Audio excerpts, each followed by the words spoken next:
oseorna ote moro ka nikech oneno wang' moro ma wendo to kwenda ahinya ni manyalo bedo ni kaka one reloaded koso mane uguyo jakamolo tiacha kamoro mano ma intiero kama na ahinya ukora na mose bada ng'ama nie batha ni keba no neno picha moro mogo ka hero kama no dong ahinya kamoro moro ma intinya kwa mga jong ma en chenro mari kaka onene Ramogi TV kod Ramogi FM weche manyien pod dhi nyime Ramogi FM kata kamano kaka pile wamedo fuono weche ma mulo ngima oganda jokanyanama achiel kuom siro mane oganda nogone katibani kura higa mar 2010 ne en bedo kod sirikal mar kor gwenge molong ni devolve units tinende wan kod counties 40 kod 7 weche osebedo kanti mathoth mokalo nyakwara mogi achiel kuomgi en kech mar pesa kata duono mag agulu mar pesa ka sirikal mamalo nyaka tinende e pol themba e ko pesa ne sirikal ma counties to gitimo nade mar mondo mi weche mag osara ochule wang' sa mondo dakteche jichiw thieth kik ng'any ka counties moko e Kenya ka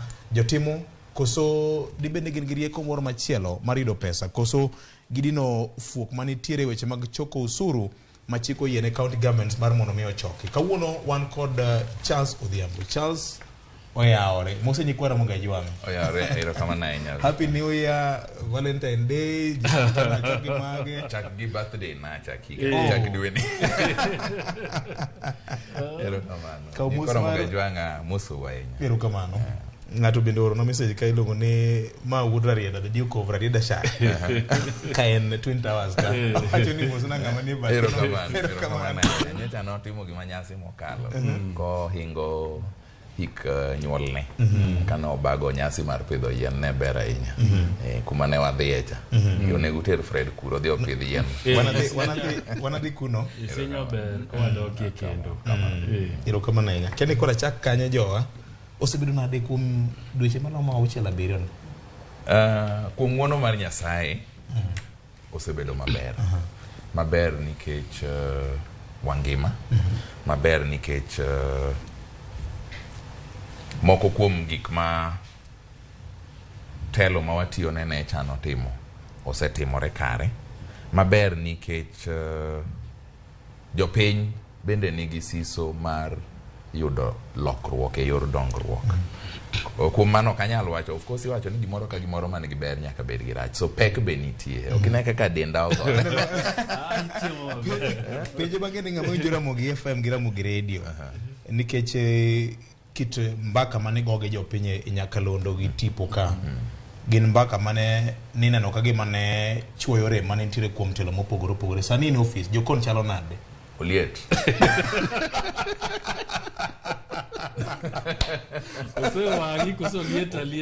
Oliet okanyal wacho ni oyot gima adwa wacho en ni ng'ato no wacho ni siasa en kakipogo mwandu mag jopiny ng'ama poge kamipoge gi samipoge to I realize ni siasa nyalo ketho gik mang'eny kabisa ahinya to kaka oganda jo Kenya nikech ka watimo yiero dwe mar 8 higa mokalo yiero machielo mabiro en dwe mar 8 higa 2027 ka Nyasaye oyie kaluwore gi dwach katiba to ibro yudo ni e diere kae nitiere gik manyaka samitimo to ket siasa piny eka ginyalo timore to nitiere gik manyaka tigo siasa eka mondo timre akia ni winja koro yudo ka koki keto ratil maber ma siasa onjore mang'eny samidwaro weche dongruok to koro dongruok onge nitie dongruok mar siasa gi siasa mar dongruok bas nitie dongruok mar siasa gi siasa mar dongruok koro piny kucho to gima neno ka pod chenda ahinya en ni oganda mathoth pok oyudo pogruok e kind siasa mamalo gi siasa man piny ka ma e gweng' ka gimoro amora ma gitimo sasa ma siasa moro malo kucho odonje to ketho nyaka ma e gweng' ka iwinjo oketho ma iyudo ka Jay Bonyo nyocha walerogo e kom mar ward to no luongwa e arambe mar kanisa to nikech pogruok moro mar siasa owuok malo kucho ka Jay Bonyo biro e arambe no to an pesa monego agol nus ne apoga chulo go yudhe, nus ema koro akelo mondo mi abi ang'is jopiny ni an gi mbi maloje i boy. Akia ni winja. So mane gima e tabu mantie to kaka governor matiyo ne governor Gladys, aninge na tiyo ne governor. Aninge ni tija oken mar sirikal. Chiengwa governor waamua ni be Ni duogi. chiengwa governor uwuok bang' higni 10 dan be awuok. Iduoga ka. okitine jopiny itiyo ne governor. Anatiyo ne governor. Anatiyo ne governor. Koro governor ema tiyo ne jopiny. Iwinjo. So by extension koro tich na en mar jopiny. Koro mane gima timore. Koro gima governor osebedo ka temo puonjo jopiny en ni sani kuom thuolo ma koro wantie ni sa siasa bro chopo.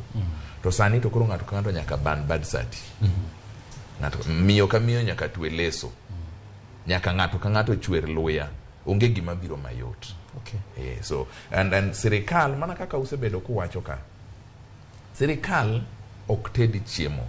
Sirikal loso lwasi maber minyalo loso go chiemo mondo icham. Koro mane gima nyaka wuoge pach jowa ni sirikal mondo tim.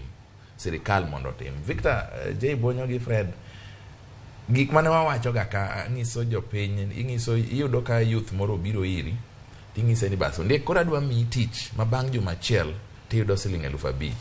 To ngisi ya kecha onge pesa sani. To ngisi ya mia kata 300 adhi acham lunch. Tika kod.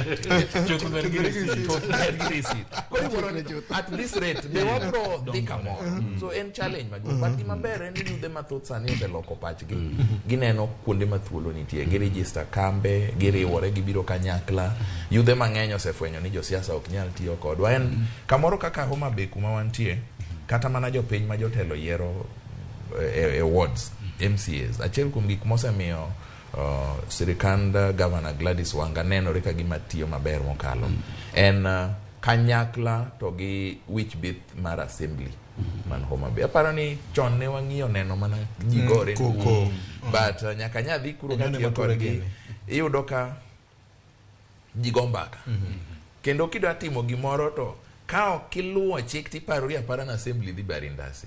The leadership mar assembly is so on point and gise konyo kabisa. Kama nitie gima dhi konyo jopiny to jiriwore kanyakla tikale.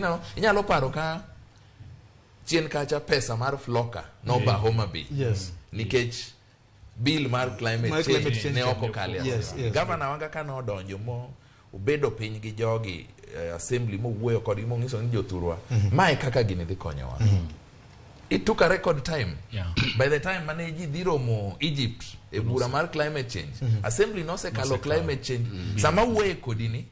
Homa Bay na achiel kuom counties makoro sekete laini manyime madhi yudo siling $11,000 mitiyogo e rakruok gi midhiero mar lokruok mar lwasi osekelo. Irukamano. Yeah. An gipenjo ka ing'eni kiwacho ne jowete na be ang'eni bro bedo gi weche ka watemo ng'e ang'eni pod warito jowa mantiere FM mondo weche manyien rum ang'eni gisebudho ne duondi mokalo Charles Odhiambo.